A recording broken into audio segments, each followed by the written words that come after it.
Saludos a todos.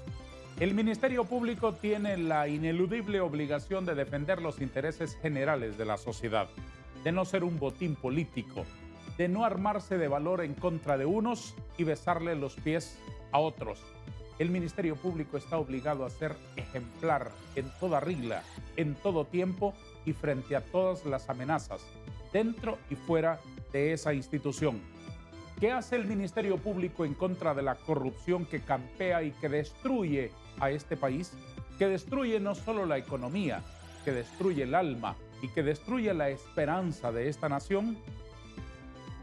Hemos invitado a nuestro plató en TV Azteca para un análisis mesurado, sensato y sereno a dos profesionales del derecho que trabajan cada uno desde su ámbito en pro de la justicia, de la impartición de la justicia, aplicando correctamente la ley.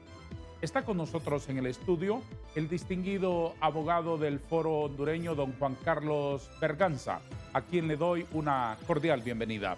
Don Juan Carlos, es un placer recibirle. Gracias y un placer de estar aquí y pues agradecerle la invitación y por tomarme en cuenta de escuchar mi opinión. Es usted muy bienvenido.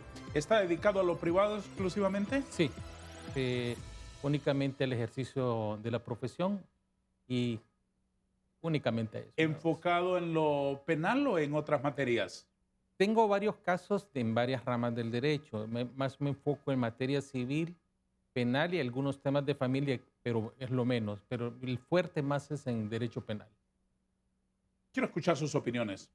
Como persona que todos los días trabaja en la realidad, en la arena de la verdad, no en el discurso, en la teoría, en las meditaciones desde allá, desde una nube lejana, sino todos los días, que pisan sus pies los estrados del Poder Judicial, para ver si de verdad funciona y si en los medios tenemos una película completa sobre lo que ahí pasa en la vida real.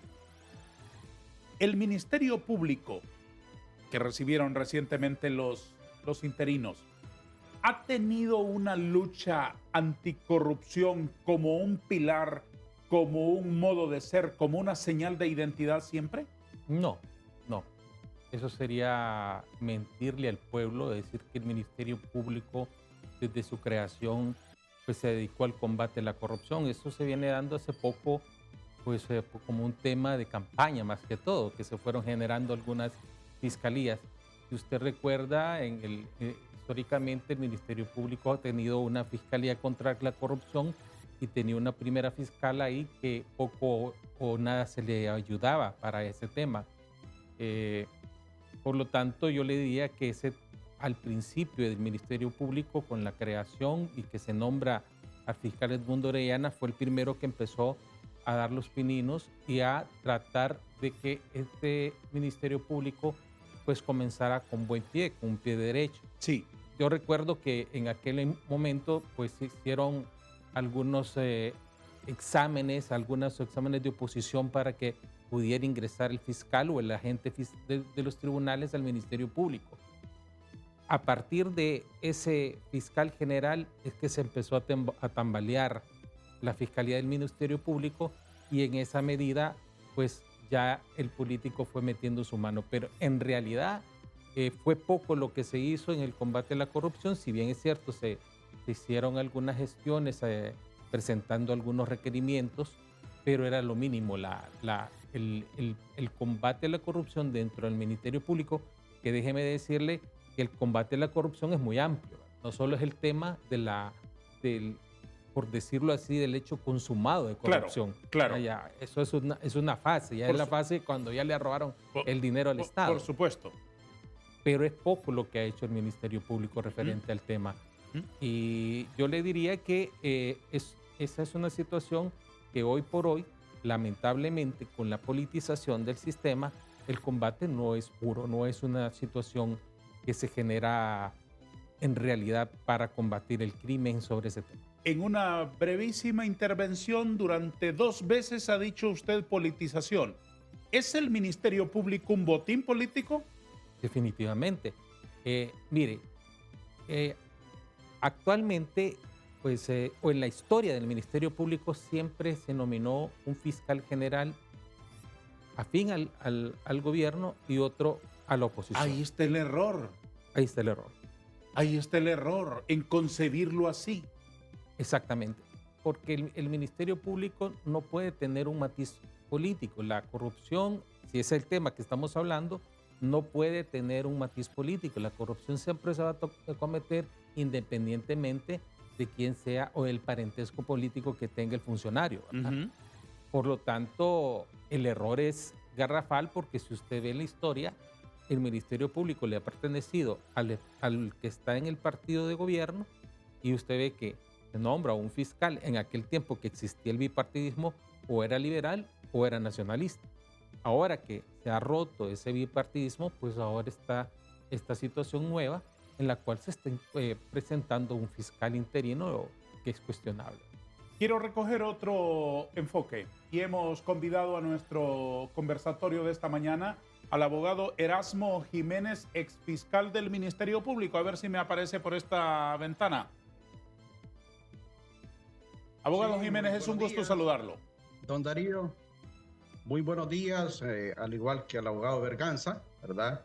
Es un placer compartir con ustedes esta mañana y al público que está pendiente. Sí, realmente que sí es preocupante la situación del Ministerio Público y yo considero desde la administración del abogado Roy Medina, ¿verdad? Se fue deteriorando la situación interna dentro del Ministerio Público, el poco apoyo desde la Fiscalía General en las actividades propias del Ministerio Público, en investigar hechos delictivos, en perseguir realmente a las personas que se tienen que perseguir por actos de corrupción y crimen organizado, y luego la participación activa de la clase política en las tomas de decisiones para la elección del fiscal general y fiscal general adjunto, que se ha ido marcando de manera definida, muy clara, en las últimas administraciones, ¿verdad? Como dice el abogado Berganza, sí se hicieron los primeros pasos positivos cuando el doctor Edmundo Orellana, de hecho yo fui coordinador regional de la Fiscalía contra la Corrupción en San Pedro Sula, debemos de comprender, se estaba instalando el Ministerio Público en logística, en instalaciones físicas, era poco personal, porque el ingreso al Ministerio Público era muy selectivo, habían concursos de oposición y eso llevó tiempo y más la formación, ¿verdad?, de los fiscales en cada una de las unidades que iban a ser asignados. ¿El Ministerio Público Entonces, es un botín político, doctor Jiménez? Dígame. ¿Es un botín político el Ministerio Público? En los actuales momentos sí. Hay una disputa de determinados sectores de la clase política que quieren tener el control y ese control les permite no continuar con los procesos investigativos que posiblemente puedan dar lugar a una causa penal, o si ya han sido iniciados, pues retenerlos y tener al final un beneficio personal, ¿verdad?, de que esto no continúe, esa lucha, y en otros casos, que es evidente, se presenta la acción penal sin los suficientes elementos de prueba y obtenemos al final un sobreseimiento definitivo. Eso le cercenó que ya es cosa juzgada, esa situación, ese proceso, y ya no podemos perseguir nuevamente esa acción delictiva porque se hizo una mala investigación, un requerimiento mal fundamentado, sin las pruebas suficientes, y ya se le dio el beneficio a esa persona que en su momento pudo haber sido tener una sentencia condenatoria, pero el trasfondo se logró en ese tipo de casos cuando no hay pruebas suficientes que no se han reunido y no se han buscado como deben de actuar en un proceso investigativo de esta naturaleza. Respóndame brevemente, por favor, esa politización le cercenó al Ministerio Público la independencia. Desde luego, no podemos dudar, y más se afianza esta falta de independencia cuando las autoridades internas dentro del Ministerio Público que les corresponde investigar delitos relacionados con corrupción tengan que pedir autorización, ¿verdad?, a las autoridades superiores del Ministerio Público para que autoricen el ejercicio de una acción penal en contra de actos de corrupción, ¿verdad?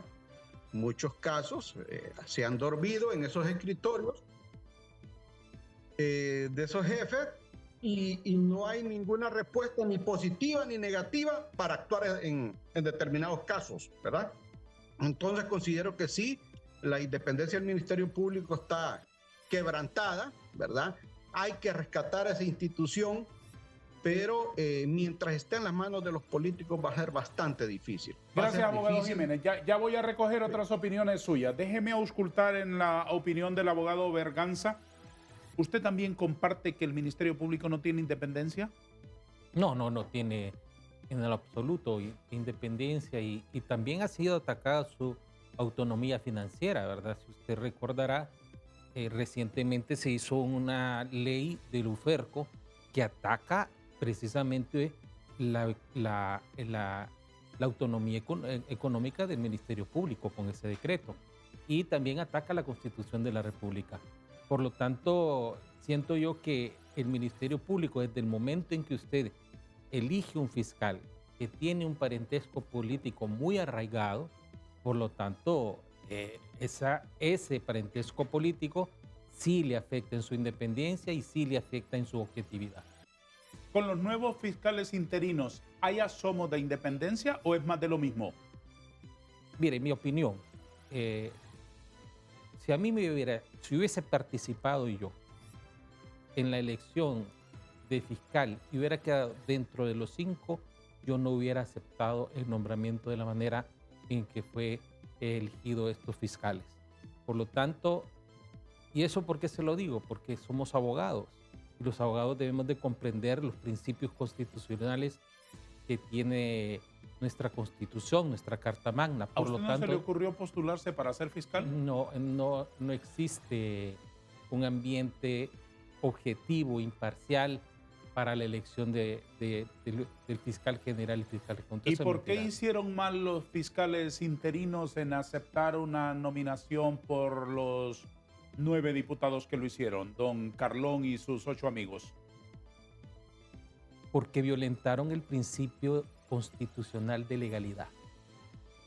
Esa es la respuesta, porque si usted me pregunta ya más a fondo, me tendría que extenderle, explicarle lo que conlleva el principio de legalidad, como es la teoría de la vinculación positiva, donde el funcionario y los poderes del Estado no pueden hacer más allá de lo que expresamente establece la ley, principio autoral. La Constitución no les permite a ellos nombrar fiscal general. La Constitución establece que son la mayoría calificada del Congreso Nacional que debe elegir al fiscal general, no la comisión permanente. Luego vinieron retruécanos y enredos y galimatías para darle un sentido constitucional a lo que hicieron los 9 del Congreso. Pero si nos alejamos de la letra, del rigor de lo que expresamente dice la ley y nos vamos ampliando el foco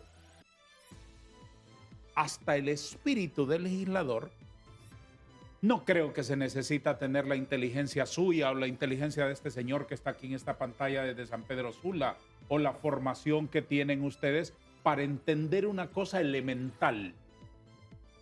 Si en la Constitución de la República el legislador estableció que para una tarea de ese tamaño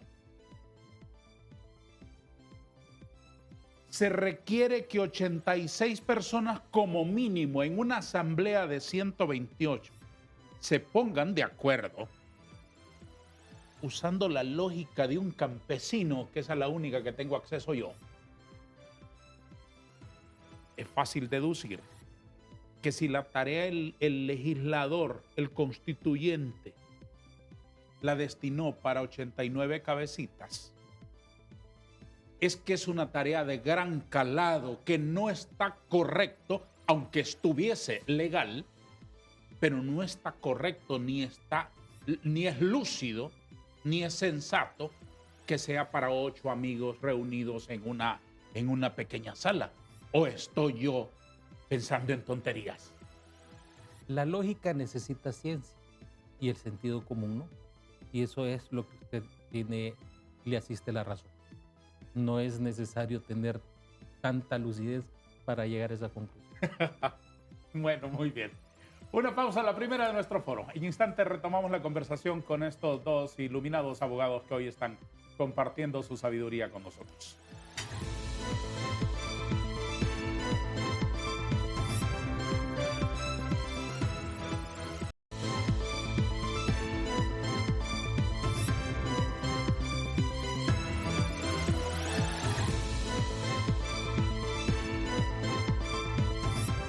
Abogado Jiménez, lo que ha ocurrido en el Ministerio Público, no solamente ahora con la elección de los fiscales interinos, sino en los últimos tiempos, en el maltrato que hacen los políticos tradicionales de este país con esa institución, ¿debilita el Estado de Derecho? Totalmente sí, don Darío. Recuerde que el Ministerio Público es fundamental en la constitución de nuestro Estado de Derecho, por cuanto tiene una función fundamental, es el combate a la corrupción, combate al crimen organizado, y que esto permita la convivencia ciudadana tal y como lo requieren las reglas generales de seguridad, ¿verdad? De paz. Sin embargo, los políticos que no entienden de lógica, de razón, de ciencia, ¿verdad? Porque lo que buscan son defender sus propios intereses económicos, sus propios intereses colectivos, ¿verdad? Porque llegan muchas veces a formarse grupos o asociaciones delincuenciales. Entonces, el propósito de ellos es que el Ministerio Público no actúe, ¿verdad? Se quede corto en las investigaciones, crear crisis institucional, ¿verdad? En cómo es la dependencia del Ministerio Público, y por ende, aquí el que sale ganando, el que busca provecho, es el político, ese corrupto, ¿verdad? Que no permite que lleguen esos medicamentos a los hospitales, la construcción de carreteras, que no se construyan escuelas y, en fin, que no se cubran esas necesidades de la sociedad, ¿verdad?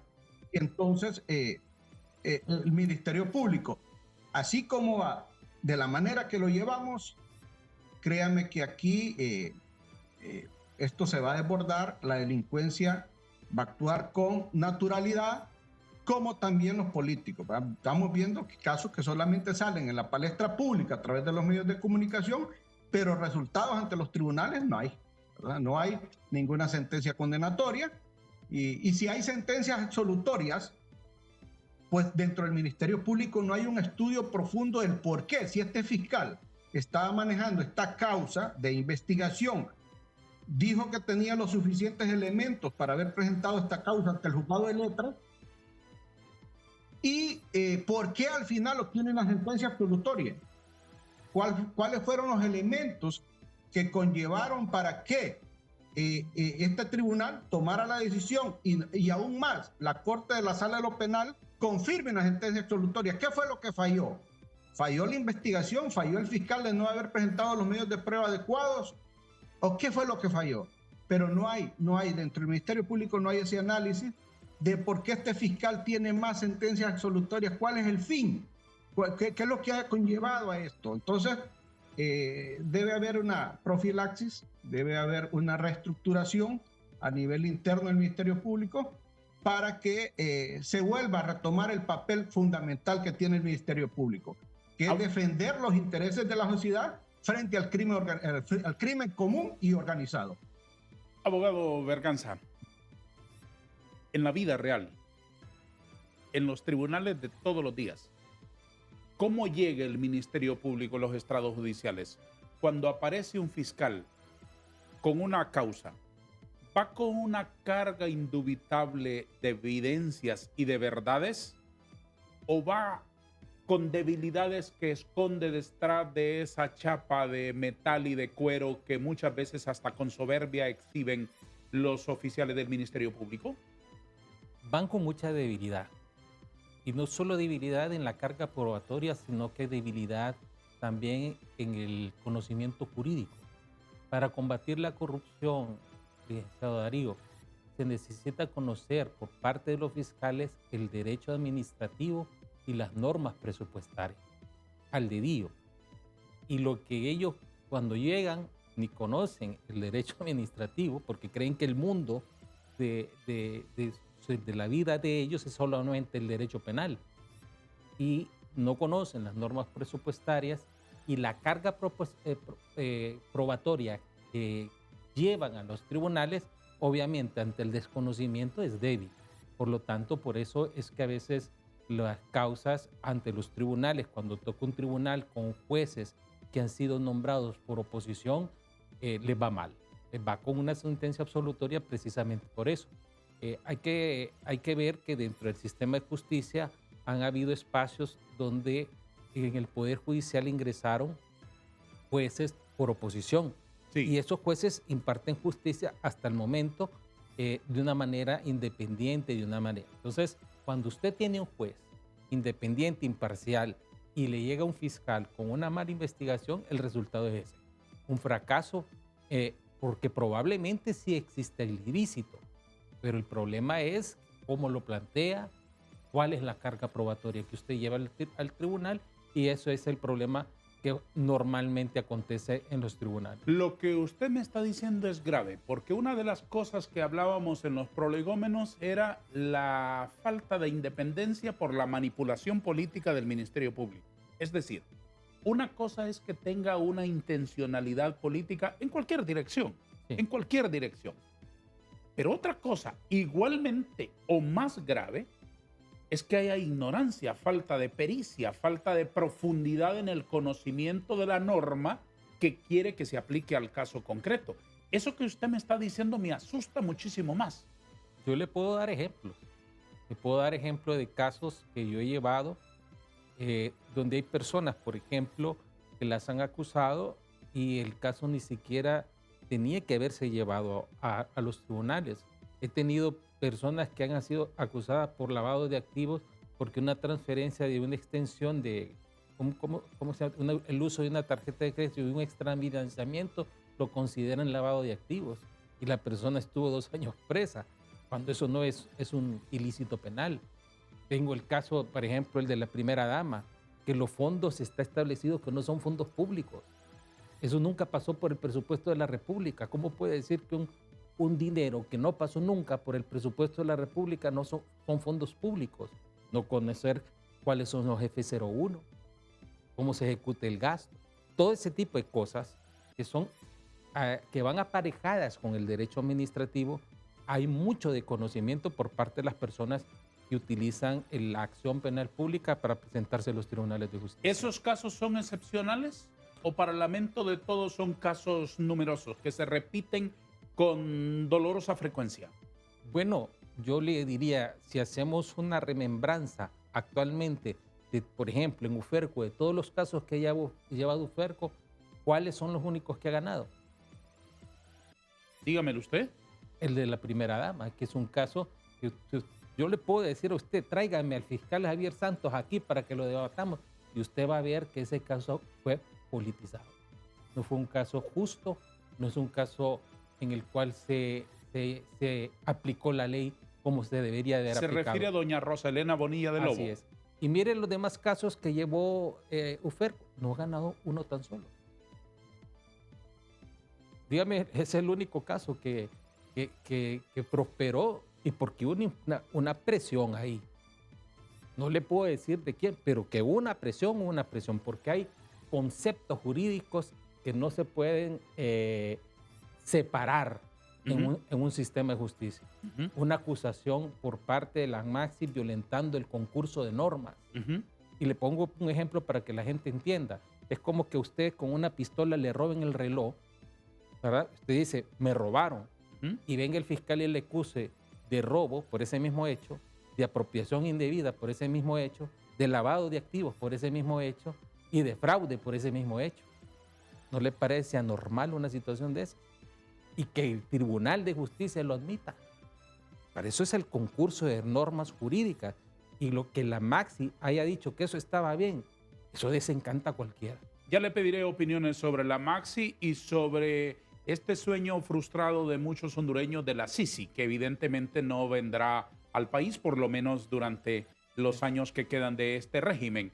Pero ya que usted menciona un caso concreto, déjeme preguntarle su opinión al abogado Erasmo Jiménez sobre otro caso concreto.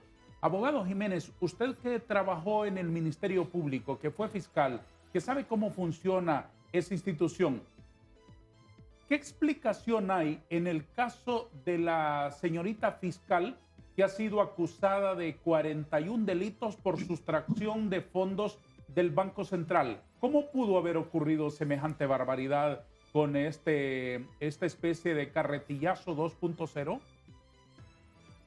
Sí, don Darío, estos fiscales adscritos a esta Fiscalía contra el Crimen Organizado están autorizados, ¿verdad?, de manera individual a poder hacer depósitos y a poder ordenar el retiro de estos fondos, ¿verdad? Claro, hay falta de confianza, falta de exceso de confianza en existir solo una persona como garante y como controladora de estos depósitos y de estos retiros. Considero yo que tiene que haber la firma de unas 2 personas más, ¿verdad?, que tengan participación en depositar este dinero y en retirar esos fondos de ese Banco Central.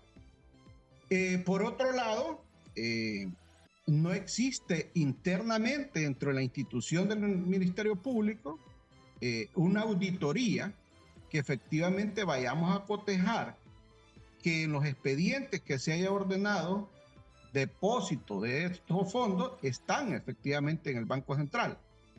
Y por otro lado, si los fondos que el Banco Central ha ordenado a través de la autorización del fiscal a entregar, efectivamente está la resolución en el expediente, es una resolución emitida por una autoridad ya sea administrativa dentro del Ministerio Público o por orden de juez.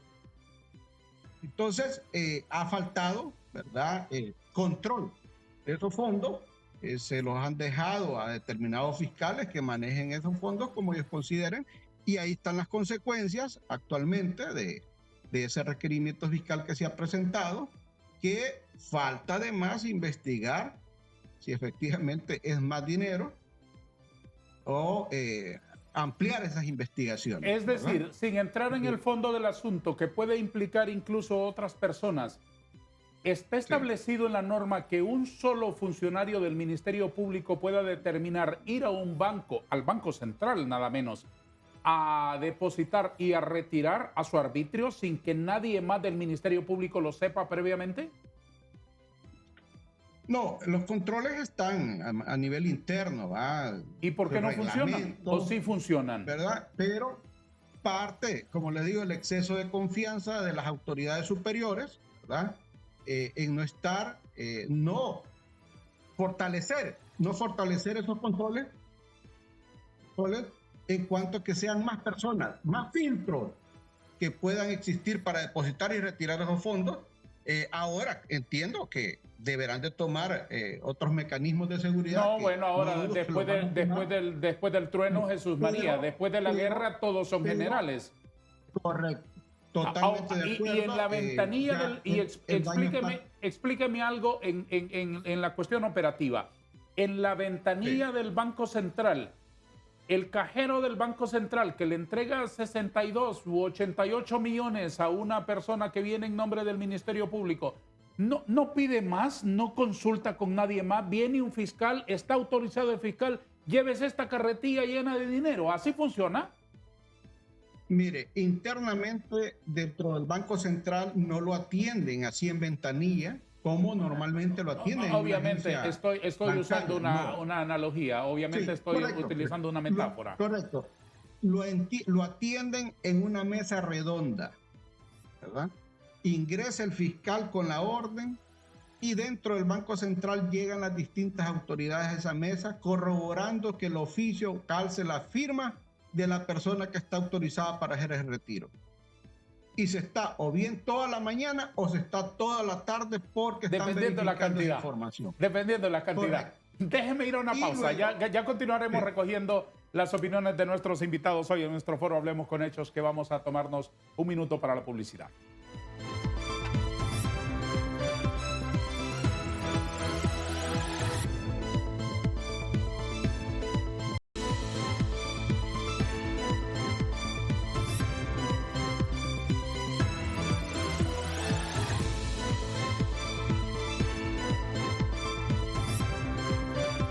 Estimado abogado Berganza, ¿cómo se explica usted ese escándalo del Ministerio Público de una fiscal que durante los últimos 2 años ha sustraído del Banco Central una cantidad tan significativa de plata, según la acusación que ha provenido del propio Ministerio Público?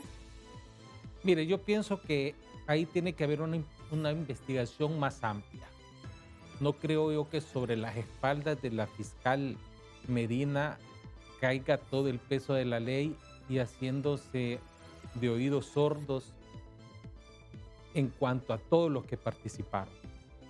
Según veo yo, porque no podemos opinar sin tener el contexto de lo que han investigado dentro del Ministerio Público, pero de lo que se pronuncia por parte de ellos, del Banco Central y del propio Ministerio Público, yo entiendo de que lo que ahí hubo es que esa cantidad de dinero no estaban en una cuenta como financiera, sino que estaba como evidencia únicamente custodiada. Que puede haber más. Que puede haber más. Sí.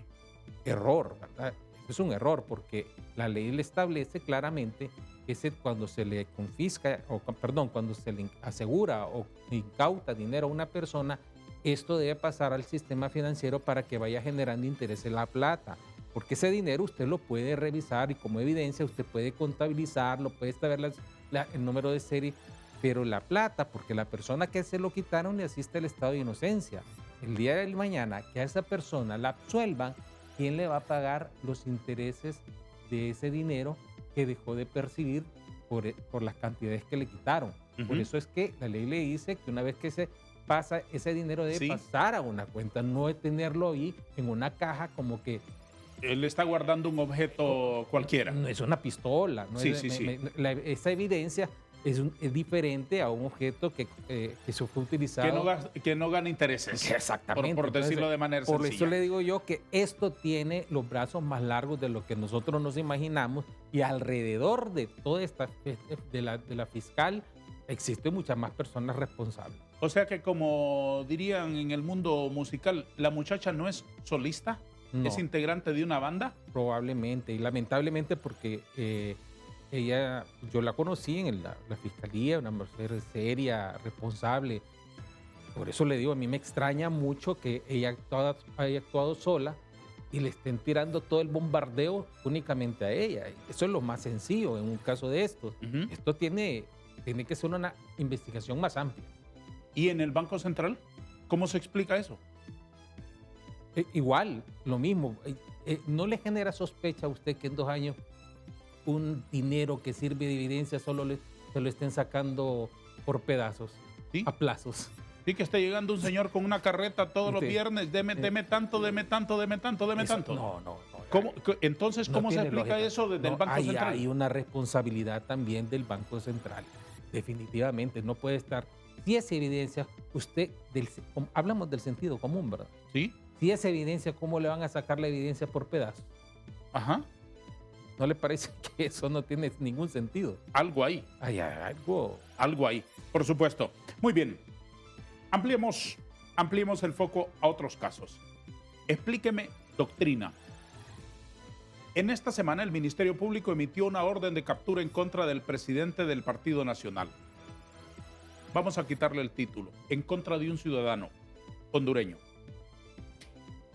Ellos argumentaron que estamos en el riesgo de una doble juzgamiento. De un doble juzgamiento.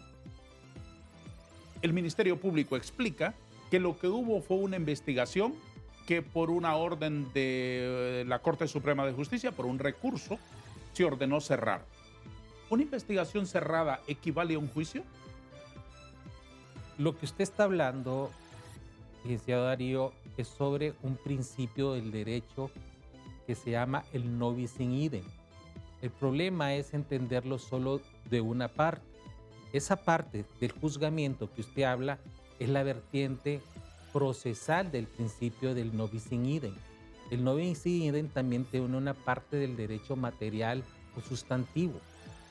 Por ejemplo, si usted alega cosa juzgada, efectivamente tiene que tener un doble juzgamiento y para ello deben de haber dos procesos similares donde a una persona se le juzgó y obtuvo una sentencia. Pero esa es la vertiente procesal del principio del no bis in idem.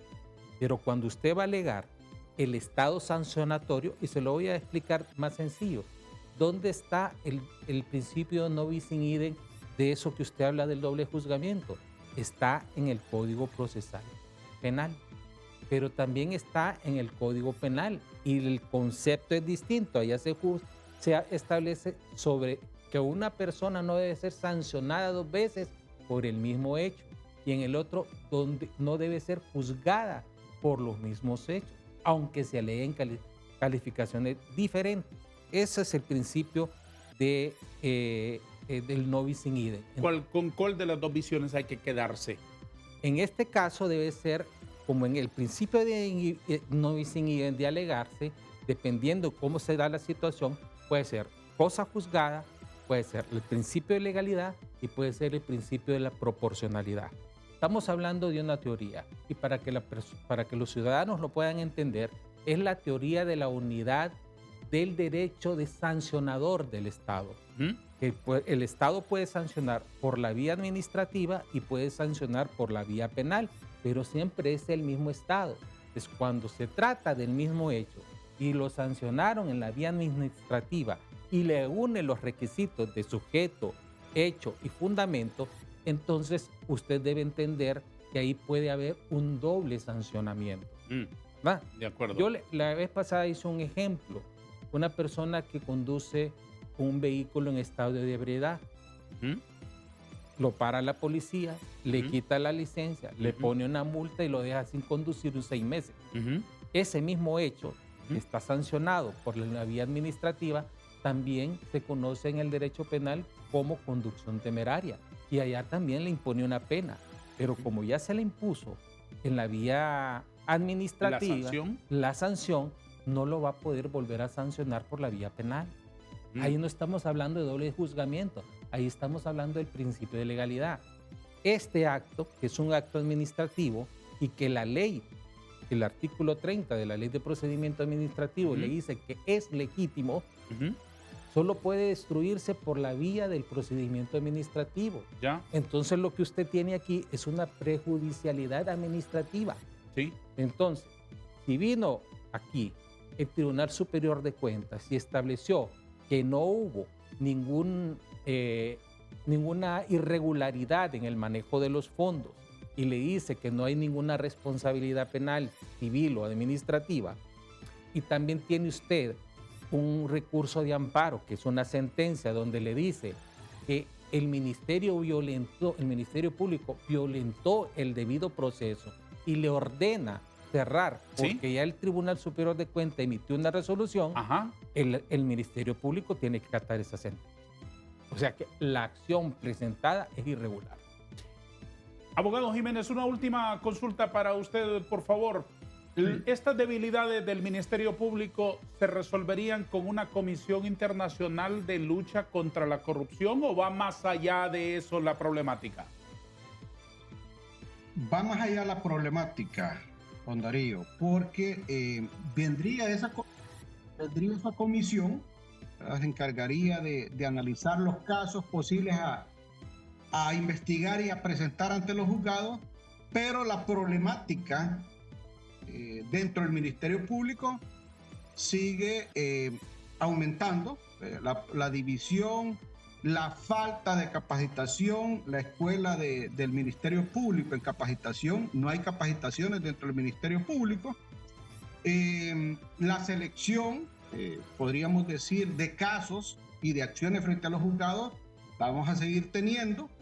Por lo tanto, yo considero que debemos de centrarnos dentro de la institución del Ministerio Público, una profilaxis, hacer un análisis mayor, más profundo, y poder, dentro de las autoridades del Ministerio Público, que son los que están al frente de estas acciones frente a los juzgados, coordinadores regionales, coordinadores de fiscalías especiales, sincerarse y manifestar la problemática interna que están teniendo para poder buscarle una solución inmediata a la problemática que tenemos dentro de la institución. En 30 segundos, abogado Jiménez, ¿qué espera usted de los fiscales interinos?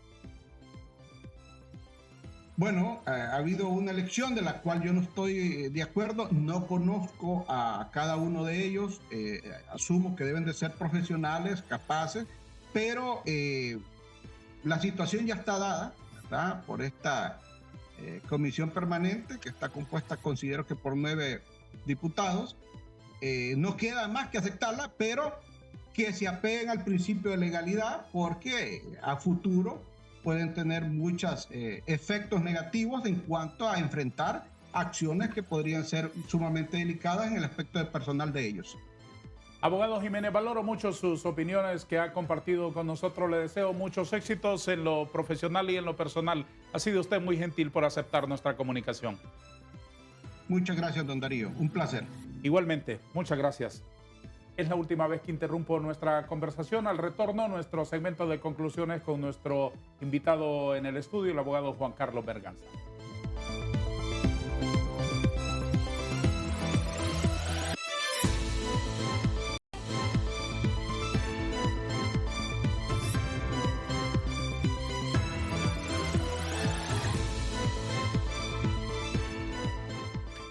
Abogado Berganza, usted representó a la ex primera dama en el caso que se presentó en los tribunales con el nombre de Caja Chica de la Dama, ¿verdad? ¿Es así? Así es, sí. ¿La ex primera dama es inocente? Sí, completamente. ¿El Ministerio Público inventó todas las acusaciones de gran calado que llevaron a los tribunales? Mire, yo no creo que sea un invento, es una, más que todo, una situación de mucho desconocimiento de la ley, ¿verdad? Mucho desconocimiento, como le decía yo, del derecho administrativo y de las normas presupuestarias. Probablemente el error fue aprovechado para generar una presión política sobre el caso de ella, pero que ella, como ciudadana, como primera de la dama de la nación, haya cometido un ilícito penal, no lo ha cometido.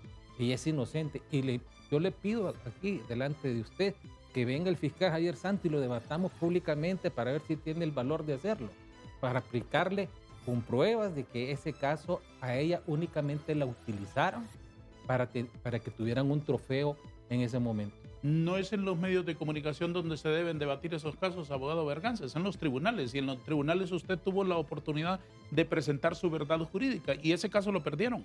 No, lo perdimos porque, le voy a explicar algo. Es bien sencillo cuando usted, como un organismo internacional, para lograr el 100% de efectividad, nombra su tribunal y nombra sus fiscales, selecciona a sus jueces y selecciona a sus fiscales. ¿Me quiere decir usted que entonces la Maxi actuó formando a sus acusadores y formando también al tercero que iba a dirimir la disputa entre las partes? ¿Sí es? ¿Y eso le estableció una ventaja sobre los enjuiciados? Si la Maxi estaba al par de los jueces que seleccionó y estaba al par de los jueces que le seleccionó, ¿cuál cree que sería el resultado? Apartémonos del caso concreto del que estábamos hablando y medite sobre la cosmogonía del asunto en cuestión, que es la impartición de justicia, y este modelo de una comisión de asesores, de acompañamiento internacional que bajo cualquier nombre la sociedad hondureña ha estado pidiendo ante el fracaso del sistema judicial de Honduras. Partimos de esa premisa. El modelo de asistencia de la OEA en aquel momento, de la ONU, después no sé si van a recurrir a la FIFA o al Vaticano, a saber a quién van a recurrir después, porque en Honduras no se trabaja por fortalecer las instituciones. ¿Es un modelo equivocado? Sí. Le voy a explicar por qué. Este organismo internacional lo que vino a romper es el principio de unidad y exclusividad jurisdiccional. De ahí partamos. Empezar a crear tribunales por delito es un error. Por eso es que usted tiene ese relajo de acciones, de fiscales. Pues no tiene un sistema consolidado. No tenemos un Estado democrático de derecho. Ese tipo de organismos que vienen a crear tribunales para lograr el 100% de efectividad, eso no es justo. Eso no es apreciar el Estado de Derecho. Nosotros como hondureños son los que debemos procurar que estos sistemas de justicia funcionen. Debemos buscar el mecanismo de lograr que los órganos contralores del Estado se elijan por oposición, con conocimiento. Deténgase un minuto ahí. Recuerden qué punto se quedó para que siga después el hilo.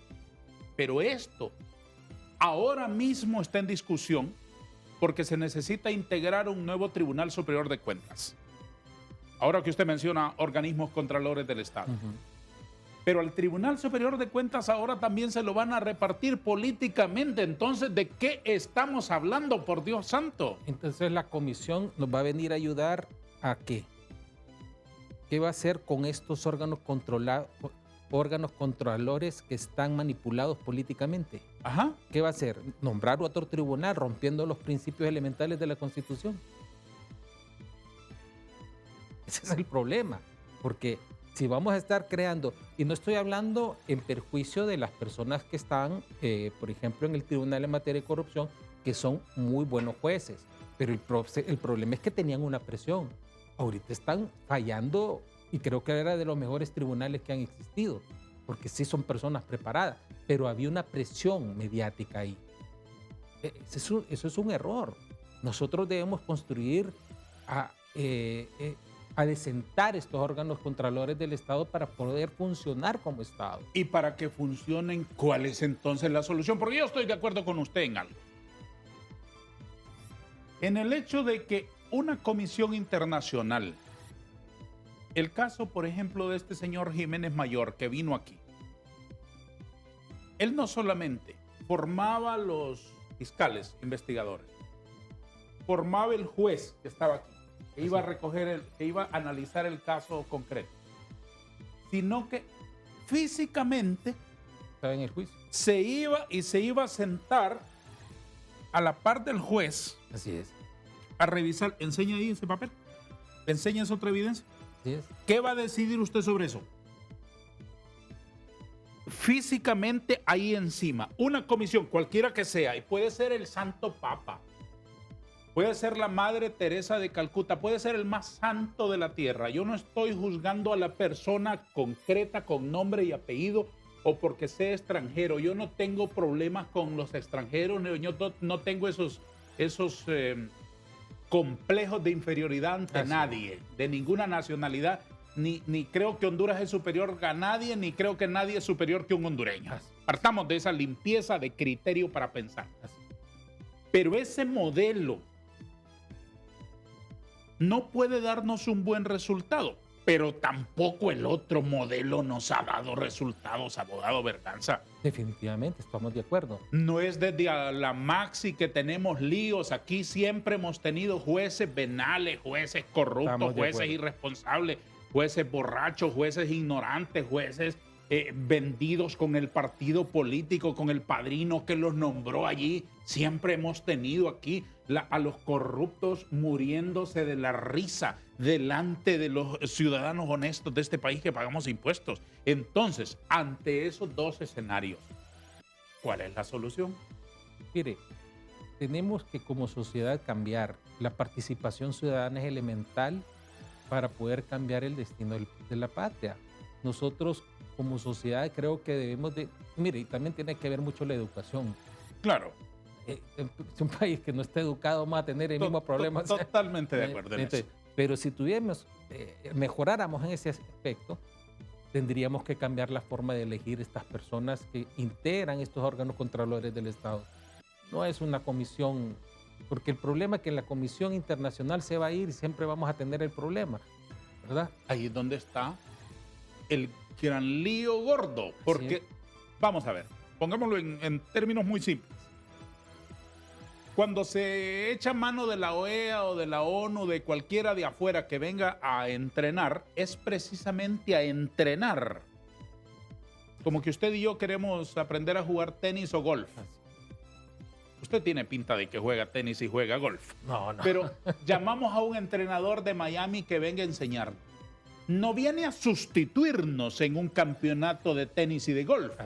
Viene a entrenarnos para que cuando él se vaya, nosotros sepamos ganar esos campeonatos. Exactamente. Entonces, que el sistema jurídico nuestro, fiscalía, investigadores, policía, jueces, magistrados, queden entrenados después de que se vaya una comisión internacional de juristas que vengan aquí a asesorarnos con todo el amor del mundo. Correcto.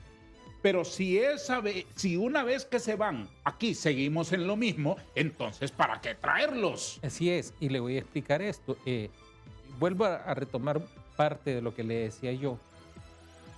Búsquese en toda Latinoamérica, a excepción de Perú, de donde venía este señor Jiménez Mayor, donde existen tribunales por delitos.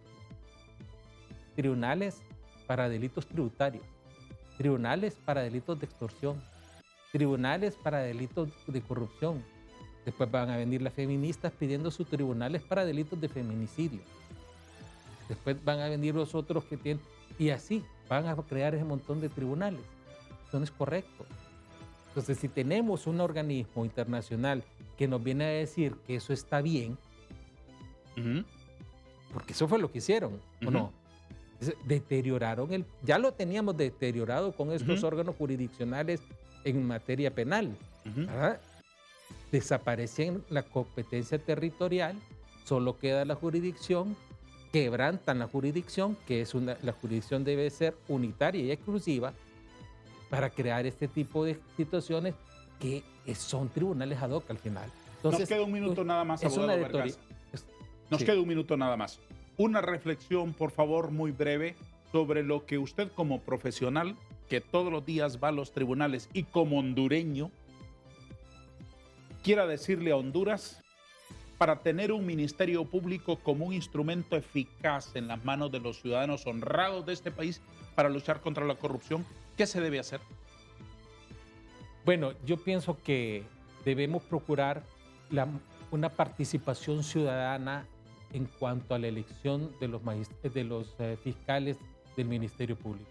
Caso contrario, y una participación ciudadana objetiva, legítima, no organizaciones de sociedad civil que se plegan con el partido de gobierno, sino que la participación ciudadana legítima para elegir el fiscal general y el fiscal adjunto. Solo así, buscando la independencia y la objetividad de esta institución, vamos a salir adelante. El abogado Erasmo Jiménez, exfiscal del Ministerio Público, nos ha dejado aquí sus opiniones y también hemos recogido aquí las valoraciones del abogado Juan Carlos Berganza, un abogado penalista de mucho prestigio y de mucha experiencia. Le agradezco mucho, abogado A Berganza. usted por la invitación y gracias por tomarme en cuenta. Le deseo muchísimos éxitos. Gracias, igual. A todos, gracias. Adiós.